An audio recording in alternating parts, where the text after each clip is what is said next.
Hello Madhya Pradesh, नई सोच नया अंदाज। झांसी खजुराहो 4 लाइन निर्माण में बमीठागंज, बसारी, घूरा जैसे अन्य कई गांव ऐसे हैं जहां पर गरीबों के मकान तोड़े गए हैं। ऐसे में इस कोरोना काल में उन्हें अभी तक मुआवजा नहीं मिल पाया, उन्हें घर से बेघर होना पड़ा। जिनकी समस्याओं को लेकर बमीठा के युवा नेता अरुण उपाध्याय ने घूरा पहुंचकर धरना प्रदर्शन किया है और एसडीएम से मांग की है जल्द से जल्द इनकी समस्याओं का निराकरण किया जाए। हमारे साथ अरुण उपाध्याय जुड़े हुए हैं, हम इनसे बात करेंगे। अरुण जी, ज्ञापन सौंपा गया है, धरना प्रदर्शन किया गया है, गरीबों को परेशानी आ रही है, क्या कहना है? समीर जी, हमारा सीधा सीधा एक मांग है। एक तो सबसे पहले जो स्कूल होता है वो सार्वजनिक होता है। स्कूल से चाहे एसडीएम हो, माननीय प्रधानमंत्री जी हो, माननीय मुख्यमंत्री जी हो, हम हो या आप हो, सब लोग पढ़ के ही निकलते हैं। और वो स्कूल जो तोड़ा गया है बगैर किसी पूर्व सूचना के, बगैर किसी नोटिस के तोड़ दिया गया। यदि स्कूल तोड़ना था तो प्रशासन की एक जो लापरवाही सामने आती है उसमें जो हमें बहुत ही निराशाजनक लगती है। स्कूल के लिए कहीं तो जमीन आवंटित नहीं की गई, न स्कूल पहले कहाँ खोला जाएगा इसकी प्रशासन ने चिंता की। आज जब हमने आंदोलन किया, आज प्रदर्शन किया, प्रशासन के लोगों को चेताने के लिए हमने जब वहाँ धरने में जाकर के लोगों के साथ खड़े हुए तो प्रशासन ने आनंद फानन में कहा है कि हम वैकल्पिक तौर पर कहीं स्कूल खोलने के लिए प्रयास कर रहे हैं। अरुण जी, क्या माना जाए जो स्थानीय जो लोग हैं वहाँ पर, हमने भी वहाँ पर, आपको पता होगा कि पहले भी हमने ये खबर लगातार कवरेज किया हुआ है। वहाँ पर कुछ परिवार ऐसे हैं जिनके मकान तोड़े गए हैं, उन्हें ग्राम पंचायत में आश्रय दी गई है, करीब 6 परिवार बताया जा रहा है। ऐसे में वहाँ की जो व्यवस्थाएं किस प्रकार से, क्या आपने वहाँ पर भी देखा जो परिवारों को अलग से प्रशासन ने व्यवस्था के लिए रखे हैं, क्या कुछ व्यवस्थाएं वहाँ पर है? उन परिवारों के द्वारा ही आज वो धरना का कार्यक्रम था। वहाँ गांव के लोगों के द्वारा, घूरा बमीठा के लोगों के द्वारा वो प्रदर्शन था जिसमें मुझे बुलाया गया था। मैं उसमें गया था और मैंने वहाँ प्रशासनिक अधिकारी, चाहे एसडीएम साहब हो, चाहे नायब तहसीलदार हो, तहसीलदार या एसडीओपी या टीआई साहब, इन सब ने वहाँ सेवा आकर के उपस्थिति दर्ज कराई। और हमारी इन लोगों से सीधी एक ही बात हुई है, एक ही बातों पे डिमांड हुआ है कि एक तो जो स्कूल तोड़ा गया है इसकी कहीं वैकल्पिक व्यवस्था भी की जाए, सरकार जमीन आवंटित करवाए जिससे बच्चों के भविष्य के साथ खिलवाड़ ना हो। चूंकि भविष्य, आज का विद्यार्थी कल का भारत का भविष्य है, साइंटिस्ट, डॉक्टर और अधिकारी बनेगा। दूसरा, जो वो परिवार जो आपने कहा कि वो 6 परिवार वहाँ रह रहे हैं, उनसे आश्रय छिन गया है। हमने माननीय एसडीएम साहब से भी सीधे तौर पर कहा है कि वो परिवार कोविड-19 के चलते दर दर भटक रहे हैं, उनके खाने के लिए मोहताज हो गए हैं। क्योंकि पीएनजी के ठेकेदारों के द्वारा उनकी मशीनों से उनका सारा सामान उनके मकानों में ही दबा दिया गया। जैसे तैसे वो अपनी जान बचा करके वहां से निकले हैं। ना तो उनको निर्माण का पैसा दिया गया, जिनसे उनके पास आजीविका चलाने का भी संकट है। कहाँ वो मकान बनाए, कहाँ वो रहे, प्रशासन इसकी भी चिंता करे। और दूसरा, जो आगामी समय में बमीठा, गंज और अन्य जगह, खैरी, इन जगह जो मकान टूटने हैं वहां प्रशासन ऐसी लापरवाही ना करे, लोगों को पहले से नोटिस दे, पूर्व में सूचना दें, मकानों का जो निर्माण है उनका मुआवजा दें, उनका निराकरण करने के बाद ही पीएनजी को मकान तोड़ने के लिए अनुमति दी जाए। क्योंकि जनता सरकार के साथ 4 लाइन बनाने के लिए सहयोग कर रही है, तो अब प्रशासन की भी नैतिक जिम्मेदारी बनती है कि जनता का सहयोग करें, उनका उचित मुआवजा उनको दिलाया जाए। अरुण जी, जो तौर पर वहाँ पे पदस्थ हैं, शिक्षक हैं, उनका कहना है कि किसी भी प्रकार की जानकारी नहीं दी गई स्कूल तोड़ने के लिए। समीर जी, क्या है कि जब तक वहाँ के टीचर रहे हैं, उपस्थित ग्रामीण लोग रहे हैं, उनका आज कहना था कि तड़के सुबह 6-7 बजे के बीच स्कूल तोड़ दिया गया है। 6-7 बजे ना तो वहाँ कोई अध्यापक उपस्थित होता है, अपने ग्रामीण भी अपनी अपनी व्यवस्थाओं में रोज की दिनचर्या में लगे रहते हैं। ऐसे एक चोरी चुपते हुए स्कूल को पीएनजी के ठेकेदारों ने तोड़ा। इसमें क्वेश्चन मार्क यही लगता है कि पीएनजी के ठेकेदारों का इतना मनोबल कैसे बढ़ गया। क्यों नहीं उनको ये लगा कि यहाँ प्रशासन भी है, सरकार भी है, शासन भी है, एसडीएम, कलेक्टर, ये सब भी हैं। तो यदि हम एक चोरी चुपके तोड़ रहे हैं बिल्डिंग तो हम पर कोई कार्रवाई हो सकती है, इसलिए कोई डर नहीं है पीएनजी के ठेकेदारों में। अरुण जी, वहाँ विरोध दर्ज कराया है वहाँ के अध्यापकों ने। समीर जी, लेकिन अध्यापक अपने दायरे में रहकर ही विरोध दर्ज करा सकते हैं। अरुण जी, मैं जानना चाहता हूँ, आप प्रदेश में आपकी पार्टी जो है सत्ता में है, ऐसे में अभी जो हमने कवरेज दिखाया था, ऐसे में छतरपुर जिला अध्यक्ष के द्वारा साफ तौर पर कहा गया था कि एसडीएम के द्वारा जो वरिष्ठ अधिकारी हैं, शिक्षा विभाग के वरिष्ठ अधिकारियों को सूचना दी गई है। ऐसे में जो जब शिक्षकों के द्वारा इस तरीके का बताना कि किसी भी प्रकार की जानकारी नहीं आई, इस पर क्या कहना है? मेरा इसमें सीधा सीधा कहना है, माननीय जिलाध्यक्ष जी हमारी पार्टी के नेता हैं, हम सबके नेता हैं। यदि उनको ये लगता है कि नीचे के लोगों ने गड़बड़ किया है तो उनको चिन्हित करके उनको निलंबित करवाएं। जो लोगों को गुमराह कर रहे हैं ऐसे अधिकारियों को भी निलंबित की कार्रवाई माननीय जिलाध्यक्ष जी को, एसडीएम लोगों को निर्देशित करना चाहिए।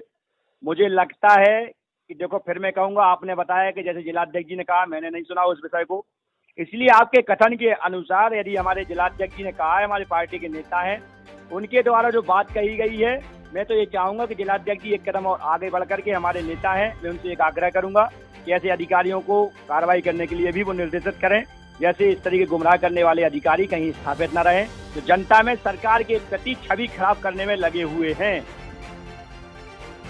क्या किसी जो विपक्ष में बैठे हैं कुछ जिम्मेदारी उनकी भी बनती है? देखिए समीर जी, यदि सत्ता पक्ष है तो विपक्ष की भी एक नैतिक जिम्मेदारी बनती है। यहाँ के माननीय जिला पंचायत भी, यहाँ के माननीय सरपंच भी बमीठा के, यहाँ के माननीय विधायक जी, इन सब की भी एक नैतिक जिम्मेदारी बनती है कि एक सशक्त विपक्ष के नाते जनता के साथ खड़े होना चाहिए। यदि जनता के हितों का कहीं हनन होता है, उनको लगता है तो सत्ता है तो विपक्ष भी है, दोनों एक सिक्के के पहलू हैं। मैंने आज ये अधिकारियों को इसलिए अधिकारियों से स्पष्ट तौर पर कहा है कि जनता यदि आक्रोशित है, आंदोलित है, तो जनता की वैकल्पिक व्यवस्था की जाए, उनका मुआवजा डाला जाए। भारतीय जनता पार्टी की सरकार में जनता किसी भी आपने जनप्रतिनिधि की बात करी है, तो मैं सबसे बड़ा जो होता है ग्राम पंचायत का सरपंच, एक जिम्मेदार बहुत जिम्मेदार पद होता है। ऐसे में सरपंच को भी जानकारी न देना, उसके बाद ये भी उनके द्वारा ये भी बताया गया सरपंच के द्वारा, अगर प्रशासन चाहे तो वहाँ पर बना सकते हैं स्कूल, और कुछ गांव के लोग हैं जो दान करना चाहते हैं जमीन स्कूल के लिए। देखो मेरा समीर जी ये कहना है, ये तो कहीं ना कहीं लापरवाही ही है। प्रशासन की जिम्मेदारी बनती है कि जमीन अलॉट करे, जमीन आवंटित करे। माननीय कलेक्टर महोदय, माननीय एसडीएम महोदय भू अर्जन अधिकारी हैं, व्यवस्थापन भी अधिकारी हैं। यदि भूमि अधिग्रहण करना है इनके अधिकार में, तो व्यवस्था करना भी इनके अधिकार में ही आता है। इसलिए एसडीएम साहब को कलेक्टर साहब से बातचीत करके, शिक्षा विभाग के अधिकारियों के साथ समन्वय स्थापित करके कहीं ऐसी जगह पर वो स्कूल खोलना चाहिए जहाँ पे बच्चे से ज़्यादा बच्चियाँ उस स्कूल में हायर सेकेंडरी में पढ़ती हैं। यदि कहीं दूर खोलेंगे आप हाईवे से, कोई घटना होने का भी शिकार होता है, बच्चियों के साथ रहता है, क्योंकि आज की परिस्थितियां आप देख रहे हैं किस तरीके की है। इसलिए स्कूल कहीं ऐसी जगह कि जमीन आवंटित करे प्रशासन, पीएनसी के लोगों से बात करके जमीन का क्रय करे और स्कूल सही जगह पर स्थापित हो। अंत में मैं आपसे चाहूंगा कि जैसा कि अभी हमने एक सवाल किया था, मैं ये जानना चाहता हूं, जो प्रदर्शन किया जाता है, जो प्रदर्शन आपने किए, काफी सराहनीय काम है आपका, आपने गरीबों के लिए एक कदम बढ़ाया है। बहुत बहुत धन्यवाद मैं आपको देना चाहता हूं हेलो मध्य प्रदेश की ओर से। और मैं ये भी जानना चाहता हूं अरुण जी, जो योजनाएं हैं सरकार की जो योजना है वो जमीन पर कई हद तक मिल तो पा रहा है गरीबों को, लेकिन उन पर एक भ्रष्टाचार को भी अंजाम दिया जा रहा है। कई ऐसे परिवार देखने को मिलते हैं जहां पर उनको जरूरत है उस योजना की, आज वो परिवार दर दर भटकने को मजबूर होते हैं। समीर जी, कहीं ना कहीं जनता में या तो आप कहें जागरूकता की कमी है, और एक हमारी जनप्रतिनिधि निगाती की भी मैं अपनी भी कमी मानता हूँ, और लोगों के साथ बाद में आरोप करने के पहले कि हम जनता के बीच में नहीं पहुंच पाते हैं। कहीं कोई प्रशासनिक अधिकारी जो सरकार की योजनाएं, माननीय मुख्यमंत्री जी शिवराज जी की, माननीय मोदी जी, हमारे नरेंद्र मोदी जी की जो योजनाएं हैं वो जमीन पर नहीं पहुंच पा रही हैं। उसका एक कारण हम जैसे जनप्रतिनिधि ही है, जो लोगों को जागरूक नहीं करते, अधिकारियों को समय पर टोकते नहीं है। आज जैसे कि हमने वहां जाकर के लोगों के आग्रह पर पहुंच करके उनके धरने में वहां प्रशासनिक अधिकारियों से बात करके, जो ऐसे लोग थे, जो 6 परिवार आपने कहे कि वो रहने को मजबूर है, खाने की व्यवस्था नहीं थी, आज हमने बात करके वहां की राशन दुकान से उनको राशन सामग्री दिलवाई, वहां उनकी व्यवस्था के लिए आगे बात की। 1 हफ्ते का एसडीएम महोदय ने समय मांगा है, 1 हफ्ते। अरुण जी, खजुराहो अंतर्राष्ट्रीय पर्यटक स्थल है और संसदीय क्षेत्र है। आपके पार्टी के जो बीडी शर्मा जी हैं, खजुराहो से सांसद हैं, उनका क्षेत्र है। अब इस मामले को लेकर क्या सांसद जी से आप वार्तालाप करेंगे?